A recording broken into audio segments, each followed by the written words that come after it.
학생 여러분 안녕하세요. 여러분의 광쌤 이광조입니다. 네, 광쌤 물리 대망의 첫 번째 시간입니다. 우리 교재 여러분들 그 2020 수능 특강 물리원 교재를 활용하고 있고요. 오리엔테이션에서 말씀드렸듯이 기본적인 개념과 이론은 최대한 중요한 것만 요점만 파악할 거고요. 그 다음에 주로 이제 문제를 어떻게 풀 것이냐. 여러분들이 실질적으로 지금 상황에서 필요한 게 그거잖아요. 특히 선생님한테 요구하는 그 원하는 것도 선생님 방법의 그 문제풀이 그런 것들을 최대한 여러분들한테 전수시키는 그런 수업이 되도록 선생님이 준비하겠습니다. 우선은 이 시간의 측정, 공간의 측정 요 단어는요, 사실은 물리를 통틀어서 제일 어려운 단어예요. 그러니까 물리적인 어떤 그 모든 어떤 기술적인 부분들이 집약이 돼야지만 이게 가능하거든요. 그러니까 여기서 뭐 시간 측정에서 무슨 원자 시계를 쓰니 태양 시계를 쓰니 이런 건 다 부차적인 얘기고요. 실질적으로 뭐 크기를 측정한다 그랬을 때 그 눈에 보이지도 않는 원자의 크기를 정확하게 측정했거든요. 그런 아이디어. 그다음에 저기 은하 너무나 크죠. 인간 스케일에 비해서 너무나 큰 은하의 크기, 우주의 크기 이런 거 측정했거든요. 그런 거 측정한 그런 아이디어는 어떻게 되느냐. 시간 같은 경우도 아주 짧은 시간, 정말 찰나라고 볼 수 있는 막 0.00000 뭐 이런 시간을 어떻게 하면 측정할 수 있을 것이냐. 또 하나 긴 시간, 예를 들어서 지구가 태어나기 전 이미 그 전까지의 과거의 시간을 우리가 측정하는. 그러니까 이거는 물리를 진짜 어떻게 보면은 거의 그 마스터한 상태에서 그러한 물리적인 그 개념을 적용해서 이런 거를 아이디어로 해낸 일이거든요. 그러니까 이거를 하려면 정말 어려운 내용인데 이게 이제 1단원으로 그러니까 이 얘기를 빼고 싶지는 않은 거야. 이게 사실은 진짜 아름다운 거거든. 물리하는 사람 입장에서. 근데 첫 단원부터 그걸 넣으면 사람들 다 안 할 거 아니야. 그죠? 다 못한다고. 이거 어떻게 해? 막 이런다고. 그래서 정말 간단한 식으로 나타냈습니다. 그래서 사실 요 시간의 측정, 공간의 측정 이 부분은요, 시험, 수능에서는, 우리가 이제 학교 시험에서는 우리가 한두 문제 당연히 나올 수 있는 부분이지만, 수능에서는 나오기가 되게 희박하다. 왜냐, 그거 말고도 물어볼 내용이 많거든. 실질적으로 물어보려고 하면 너무 수준이 올라가 버리고, 그렇다고 너무 가벼운 거 묻자니, 지금 20문제 안에 지금 그 물리 교수들이나 이런 분들이 얼마나 그 물리적인 거 묻고 싶은 게 많겠어. 그래서 어쨌든 그런 부분이니까 간략하게 선생님이 좀 중요한 포인트만 잠깐 짚고요. 그 다음에 뭐 문제풀이를 하면서 나오면 그때그때 이런 거는 그 어떤 사실이나 이런 것들 여러분들 뭐 지식적인 내용들은 문제 풀면서 정리하면 됩니다. 되겠죠? 좋습니다. 그러면 한번 시작해 보도록 할게요. 자, 우선 첫 번째로 시간의 측정에서 앞서도 말했지만 이제 시간을 어떻게 측정했느냐라고 되어 있는데 이거 우선 그거부터 말씀드려야 되겠다. 뭐냐면 항상 물리는요 변화 결과 분석이에요. 이건 선생님 용어이기 때문에 다른 데서 통용되는 건 아니고요. 물리의 관심은 변화예요. 그리고 결과만 따집니다. 그리고 그거를 어떻게 분석하느냐. 그렇죠? 이 분석할 때 여러분들의 아이디어가 필요한 거죠. 이 세 가지 용어로 물리를 선생님이 정의를 했어요. 근데 이러한 것들이 잘 되면 이 세 가지의 것들이 잘 되면 물리는 우리가 이제 마스터할 수 있는 그런 학문이 되겠습니다. 그래서 여기서 잘 보게 되면 우선은 시간 측정이라는 것도 결과적으로 뭐냐 우선 변화예요. 그러니까 이 변화를 통해서 우리가 시간이라는 거를 정의하기 시작해요. 예를 들어 하루라는 거 해가 뜨고 지고 하는 게 계속 반복되죠. 그렇죠? 그런 변화를 통해서 우리가 이런 걸 측정한다. 이런 내용이에요. 그게 이제 가장 포인트고, 그래서 변화를 통해서 측정했다는 거고, 그 중에서 이제 좀 구체적인 사례로 이제 우리나라도 그냥 그 물리에서 이렇게 후진국은 아니었다. 그래도 우리 선조들도 뭐 했다라고 하면서 소개하는 게 앙부일구인데 해시계거든요. 어, 뭐 다른 거 말고 요 얘기만 할게요. 기본적으로 해시계는 어떻게 되냐면 이제 시간이에요, 시계. 해가 뜨는 걸로 이제 그림자 가지고 시계 측정하는 건데 이게 그 자동차 계기판하고 똑같아요. 여기 북쪽에 맞춰서 놨을 때 이 지금 그림자가 이렇게 왼쪽에 생기잖아요. 그럼 이게 아침 쪽이에요.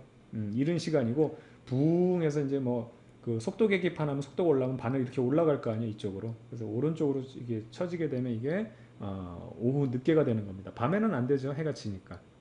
됐죠? 그래서 세로선은 여기서 또 쭉 바늘 올라가는 거 여러분들 이렇게 오른쪽으로 가는 거 많이 봤어요. 뭐 중학교 때 뭐 전류계 이런 것도 봤죠? 항상 여기가 0이고 1로 갈수록 숫자 커지는 거니까. 그래서 이렇게 바늘로 체크하면 되겠고 이 가로선은 절기선이라 그래가지고 계절을 알 수 있는데 하지 같은 경우 여름에는 해가 높이 뜨죠. 해가 높이 뜨고 그 다음에 뭐 이제 동지 같은 경우 해가 뜨기 때문에 높이 뜨면 위에서 꽂아 내려요. 그 그림자가 안 생긴다고. 그래서 여기 보면 요 지금 가로선에서 그림자가 뭐 요 부분에 생겼다. 어느 시각이든 요 부분에서 놀고 있다 그러면 그림자가 그건 여름이에요. 근데 이게 길게 생겨요. 길게. 길게 이렇게 길게 생겨 그림자가 이만큼 막 이렇게 길게 생기게 되면 어느 시간에 놀던 이거는 겨울이다. 이렇게 생각하면 되는 겁니다. 되겠죠? 그 여러분들 그 자동차 같은 거 타고 다닐 때 여러분 자동차를 타고 다니는 게 아니라 길 걸어 다닐 때 뒤에서 자동차가 밤에 이렇게 오잖아요.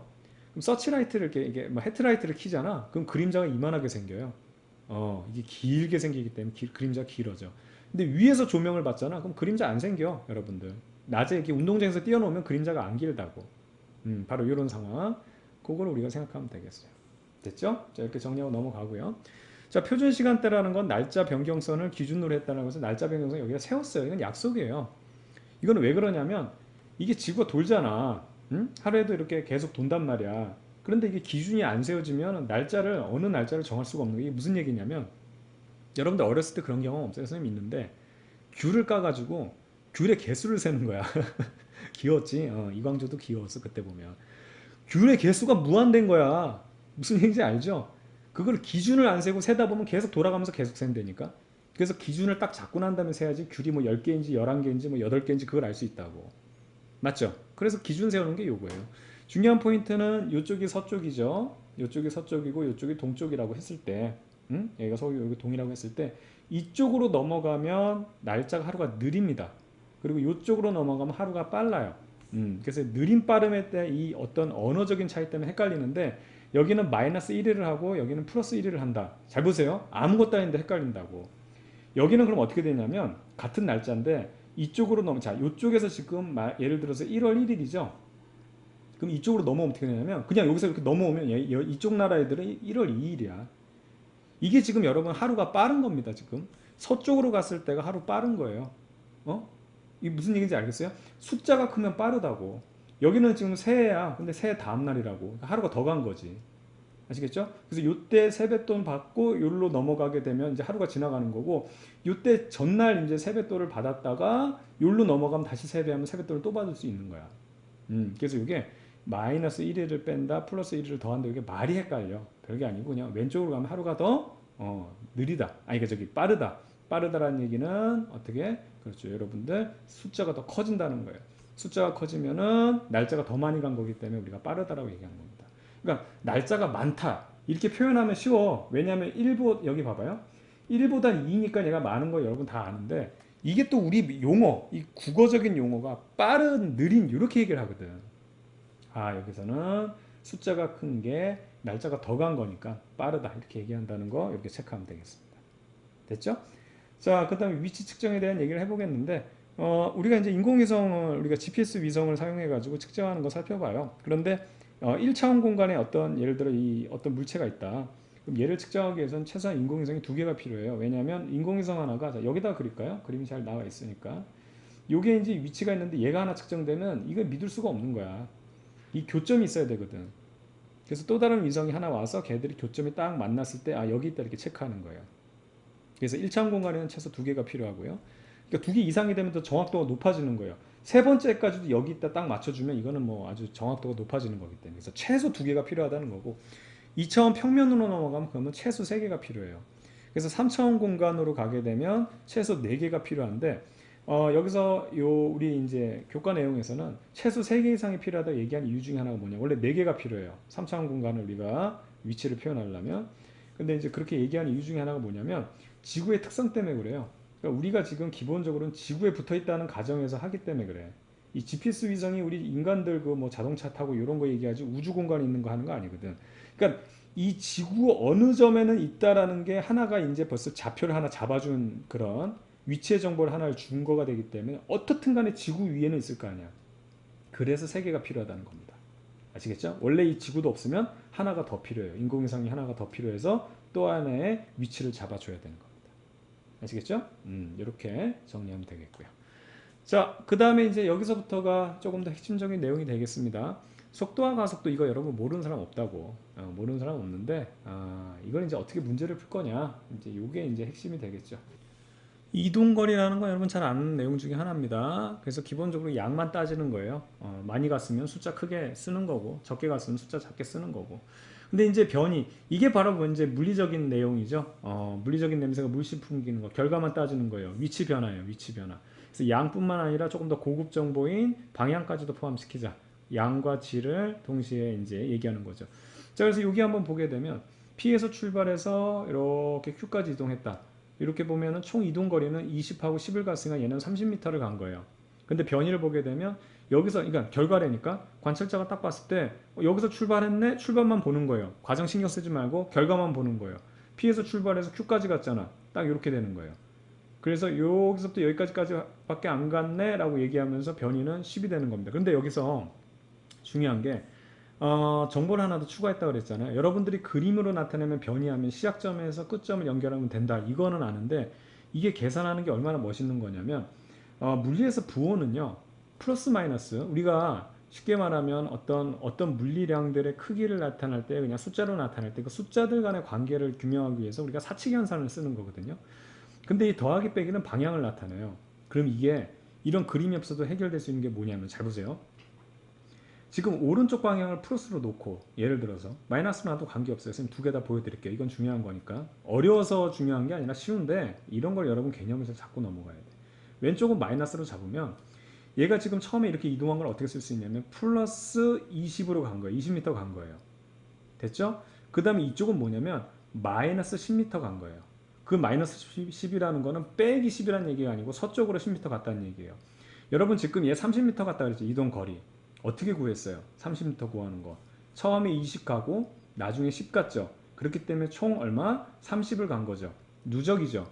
변이도 누적시키면 돼요. 새로운 방법이 있는 게 아니야. 대신에 방향만 표시해 주는 거야. 그래서 오른쪽으로 20 가고 왼쪽으로 10 갔다. 그런데 그걸 그냥 누적시키는 거야. 그럼 어떻게 되냐면 숫자로 나타낸 것이기 때문에 지금 이 방향의 의미가 또 이게 중복이 되는 거야. 계산도 가능해지는 거야. 그럼 이게 어떻게 되냐면 플러스 10이 되거든요. 이거의 의미는 뭐냐? 잘 보세요. 이 그림을 그리지 않아도 얘는 이 기준점을 기준으로 플러스 오른쪽으로 10m 있는 곳에 있어요라는 걸 얘기해주는 기가 막힌 방법이에요, 이게. 그냥 여러분 이거 변이 얘기하면 그냥 시작점에서 끝점만 딱 있는 거 하거나 아니면 20에서 10을 뭐 빼주고 이게 아니고 그냥 무조건 이거랑 똑같다니까. 이동거리 누적시키는 거랑 똑같은데 방향만 약속대로 써주면 이게 최종적으로 미래를 예측할 수 있어. 얘는 어떻게? 오른쪽으로 10m 위치에 지금 있어요라고 얘기해 주는 거예요. 자, 하나 더 해볼게요. 이쪽을 마이너스로 잡아도 돼요. 잘 안 보입니까? 잘 보이나요? 이쪽을 마이너스로 잡을게요. 여기를 플러스로 잡죠. 그럼 처음에 이동한 거 어떻게 갔어요? 얘는 마이너스 20을 간 거예요. 이게 오른쪽으로 20 간 거예요. 그 다음 이동거리 구하는 건 똑같이 위치 변화도 누적시키는 거예요. 빼기는 없어. 근데 이제는 어떻게 되냐면 이번엔 왼쪽으로 10m 갔죠. 그러면 왼쪽으로 우리가 플러스로 약속을 했기 때문에 플러스 10을 해주면 돼. 그러고 나서 그냥 계산을 해주게 되면 어떻게 되냐면 마이너스 10이라는 게 나오는데 이건 무슨 얘기냐면 여기 기준으로 마이너스니까 어느 방향이야? 오른쪽 방향이죠. 오른쪽 방향으로 10m인데 얘가 있어요 라고 결과를 딱 집어주는 거야. 완전 점쟁이인 거야 이게. 완전 점쟁이처럼 미래를 예측시켜 주는 거라고 얘가. 그러니까 플러스 마이너스를 실제 딱딱 그냥 그 규칙에 맞게만 써주면 이게 모든 정보를 한 번에 알려주는 아주 획기적인 그런 아이디어예요 이게. 단순하지만. 되겠죠? 좋습니다. 그래서 이런 얘기했고 자, 그 다음에 이제 속력 속도라는 거 잘 알겠지만 다 기본적으로 양은 기본으로 가지고 있는 거예요. 그래서 빠르기를 나타내는 건데 속력이라는 거는 그 이동거리에 대한 그죠? 그 빠르기 그래서 1초 동안 이동거리를 얘기하는 거고 얼만큼 갔느냐. 그래서 1초 동안 많이 갔으면 이것도 양이 많으면 빠르다라고 얘기하는 거고 얼마 못 갔으면 느리다라고 얘기하는 거고 대신에 속도라는 거는 여기는 속력과 다르게 방향이란 질적인 개념이 들어가서 이 방향의 질적인 개념이 들어간 게 이동거리가 아니고 변이잖아요, 변이. 그래서 위치 변화라고 얘기했는데 이게 변이에 대한 개념이니까. 그래서 결론적으로는 이제 속력과 속도는 1초 동안 얼만큼 갔느냐를 얘기하는 그런 개념입니다. 그렇죠? 그런 물리량이 되겠고. 자, 등속 직선 운동 같은 경우에는 속도가 일정한 운동이죠. 속도가 일정하다는 얘기는 이 빠르기의 크기뿐만 아니라 방향 역시도 일정하다라고 하는 겁니다. 그래서 속도가 일정하다고 하면은 위치는 증가한다는 거. 증가한다는 얘기는 이렇게 간다는 얘기예요, 여러분들. 요거 선생님이 그래프 특강에서 정말 쉽게 설명을 잘 했으니까. 여기 보면 면적이 변이니 기울기가 무슨 속도니 이런 거 하기 전에 그런 거 안 써도 우리 문제 다 풀 수 있거든요. 이 그래프에 대한 기본적인 개념을 확실하게 익히는 거 그게 되게 중요합니다. 되겠죠? 좋습니다. 자, 그 다음에 이제 가속도다. 무슨 얘기냐면 빠르기가 있으면은 그 위치가 변했죠. 그쵸? 속력이 있으면은 당연히 그 거리가 이동 거리가 생긴단 말이야. 근데 그 속력 역시 변할 수 있다는 얘기예요. 더 빠르게도 되고 덜 빠르게도 되고. 그쵸? 그런 것처럼 그렇게 됨으로 해서 우리가 위치나 거리가 변하는 듯이 결과적으로 이 속도라는 것도 그렇다면 어떻게 하면 더 빨라지느냐 덜 빨라지느냐 이게 바로 가속도의 개념이에요. 그래서 이건 뭐냐면 가속도는 1초 동안의 속도의 변화량인데 말 그대로 더할 가짜예요. 속도가 얼마큼 더해졌느냐 1초 동안 얼마큼 더해졌느냐 그게 가속도입니다. 되겠죠? 1초 동안의 속도가 얼마큼 빠르기가 더해졌느냐. 또 마찬가지로 빠지는 것도 가능해요. 만약에 속도가 줄게 되면 그만큼 얼마만큼 1초만큼 속도가 얼마큼 빠졌느냐. 그런 식으로 해서 계산하면 되지. 무슨 뭐 시간분의 속력 이런 식으로 공식놀이 하지 마시고요. 이렇게 적용하면 되겠어요. 자, 등가속도 직선 운동을 보게 되면 가속도가 일정한 운동 같은 경우 어떤 이제 그래프 형태가 나오느냐. 기본적으로 아까 그 등속 직선 운동 같은 경우 그 속도가 있잖아요. 속도가 있으면 거리는 증가하게 돼 있어요. 빠르기가 있으니까 점점 이제 이동 거리가 증가하는 거지.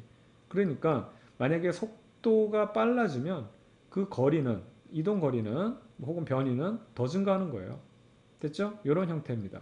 자, 그러면 이거를 한 단계 낮춰주면 돼요. 그러니까 무슨 얘기냐면 사실은 얘네들의 관계가 빠르기가 시간에 대해서 누적이 되면 이동 거리가 발생하는 거고 이 속력이라는 건 가속도가 시간적으로 누적되면 속도가 이렇게 누적이 되는 그런 개념이에요. 그래서 지금 속도와 이동 거리 관계랑 자, 여기서 한번 볼게요. 속도와 이동 거리 요 관계랑 한 단계 낮춰서 시간을 한 단계 낮춰줘서 이걸 우리가 차원을 하나 뺀다고 얘기할 수 있는데 지금 여기서 보게 되면 한 단계 이렇게 해서 가속도와 속도의 관계가 똑같아요. 그래서 자, 이거 한번 해볼게요. 가속도가 일정하죠? 가속도가 일정하면 속도란 건 어떻게 되냐면 증가해요. 이게 바로 뭐냐면 속도가 일정하면은 변이가 증가하는 거랑 똑같아요. 그러면 속도가 증가했다는 얘기는 변이는 어떻게 되냐면 더 증가한다. 위치는 더 증가한다. 이렇게 얘기하는 거고 만약에 우리가 이건 다루지 않아요. 가속도가 증가하면 그러면 속도는 더 증가할 것이고 속도가 더 증가하면 위치는 더 증가할 것이다 이렇게 하는데 우리가 이런 거는 다루지 않는다고. 되겠죠. 그래서 가속도가 있으면 속도는 증가하고 속도가 증가하면 위치 변화는 더 크게 일어난다. 더 증가한다. 이런 식으로 정의하면 됩니다. 자, 공식이라고 하는 내용들이 나와 있는데 절대 이런 공식 외우는 거 아니죠. 제가 외우는 거 아닙니다. 선생님하고 수업을 해봤던 친구들은 알겠지만 공식은 우리가 만드는 거예요. 그때그때 만들면 돼요. 그리고 이렇게 외워가지고 얘네들한테 숫자를 대입하는 게 아니라 내가 머릿속으로 다 암산할 수 있는 그 정도 수준의 문제, 암만 수능 문제라 그래도 물리원은. 그래서 그걸 계산하다 보는데 약간 조금 이제 그런 내용들이 많아지게 되면 그렇게 암산으로 했던 내용에 또 다른 걸 하려다 보면 앞에 있는 게 좀 이렇게 겹쳐지면서 지워지거든. 그래서 그냥 그 내용들을 약간 기록을 해놓게 되면 여기다 이렇게 기록을 해놓게 되면 여기 이제 기억이 잘 나죠. 그러니까 기억이 안 나더라도 이 기록이 있으니까 우리가 볼 수가 있잖아요. 그렇게 머릿속에 있는 내용들을 이렇게 기록해 나간 게 바로 이게 공식이 돼요, 이게. 그 머릿속에서 논리적으로 생각하는 게 공식이 되는 것이 애시당초 V는 VOT 플러스 AT에다 써놓고 그 다음부터 대입하는 거 이거는 굉장히 질이 낮은 거예요. 그래프도 마찬가지. 그래프도 마찬가지. 문제에서 그래프가 주어지라는 것은 여러분들 이 그래프를 보면서 편하게 보라는 거야. 뭐가 증가가 됐어. 뭐 요즘 뭐 매출 상황이 뭐 증가가 됐다. 이런 거 여러분들 그 직장 다니는 분들은 이제 이거 쉽게 말하면 그 프레젠테이션 같은 거 하잖아요. 그러면 이제 그 상사나 이런 사람들한테 편하게 보기 위해서 이거 만들어 놓은 거라고. 그럼 여러분 상사들이 이거 보면서 어떻게 되겠어? 아, 이게 이렇게 됐으면 이거를 지금 AT 그래프면 이거를 VT 그래프로 다시 바꿔가지고 해석하고 그런 거 아니야. 그냥 직관적으로 해석하는 거야. 근데 이렇게 그래프를 주어진 거를 우리가 읽을 줄만 알면 되는데 그걸 갖다가 다시 그래프를 변환시키는 그런 작업. 뭐 처음에 그래프를 배울 때는 그런 어떤 것도 공부할 수도 있는 부분이지만 이거를 그렇게 할 필요가 없는 거예요. 그냥 그래프가 주어지면 그거 가지고 우리가 문제를 해결하면 되는 겁니다. 됐죠? 자, 그 다음에 이제 우리가 문제풀이 하겠지만 이런 공식은 요거는 선생님이 광쌤의 머리 법칙 그 다음 이거는 거리는 속도 곱하기 시간 평균 속도 곱하기 시간으로 계산하는 걸로 유도하는 거 선생님이 누누이 설명드렸어요. 머릿속으로 다 할 수 있는 거고. 그럼 이건 어떻게 하느냐. t를 여기에서 t로 나타내서 여기다 t를 제곱 대입을 해주면 t가 없어지는 거거든요. 근데 이거 외우는 거 아니에요. 선생님 문제 풀이 때 어떻게 하는지 알려드릴게요. 그리고 가장 핵심은 평균 속도. 평균 속도가 이게 대박이에요. 이걸로 모든 걸 해결하면 돼. 왜냐면 이 우리가 하는 거는 그 일반적으로 등가속도 운동이라고 해가지고 중력가속도도 우리가 이제 10으로 놓치면 9.8, 그쵸? 10으로 놓죠. 항상 10으로 일정하다는 거야. 이게 일정하기 때문에 평균을 구하기가 이렇게 쉬워요. 제일 작은 거랑 제일 큰 거, 요 제일 작은 값과 제일 큰 거의 절반 값을 끊으면 그게 대표값이 되는 거예요. 그래서 여러분들 그 우리가 서울에서 부산까지가 500km예요. 응? 500km를 예를 들어서 5시간 동안 갔다. 그렇다면 이 버스의 속력은 얼마냐 그러면 이거 이렇게 나눠주게 되면 평균 속력이 나오는데 100km/h가 나오잖아요. 그렇죠? 100km/h가 나오는데 이게 뭔 의미냐면 결과적으로 5시간 동안 얼마나 버스가 그냥 멈췄다 섰다 빨라졌다 하면서 속도 변화가 막 엄청나게 변화가 있었을 거 아니야. 그런데 물리는 항상 결과라 그랬죠. 이거 다 그냥 고려하지 말고 우리는 결과만 맞추면 된다. 결과만 맞추면 된다 이거야. 그래서 결과적으로 5시간 운동했다는 거지. 5시간 운동했어요. 속도가 막 변하고 있어서 뭔지는 모르겠지만 얘를 그렇게 가면 500km 가는 걸 맞추고 싶어. 여기에 단 하나 값을 우리가 뽑아낼 수 있으면 되는 거야. 100을 뽑아내자. 근데 이 100이 뭐다? 그렇죠. 이게 평균 값이에요. 그 평균을 우리가 이렇게 쉽게 구할 수 있다. 그래서 이걸 이용하면 암산으로 모든 이 1단원에 있는 문제들은 다 해결이 됩니다. 그러니까 뭐 계산하고 그럴 필요가 없어요. 되겠죠? 좋습니다. 오늘 이렇게 간단하게 해서 핵심적인 부분만 말씀드렸고요. 이제 다음 2강에서 우리가 수능, 2점 수능 테스트부터 해서 문제들을 어떻게 적용하는지 살펴보도록 하겠습니다. 자, 한 시간 동안 고생 많았고요. 저는 여러분의 광쌤 이광주였습니다. 여러분들 수고했습니다.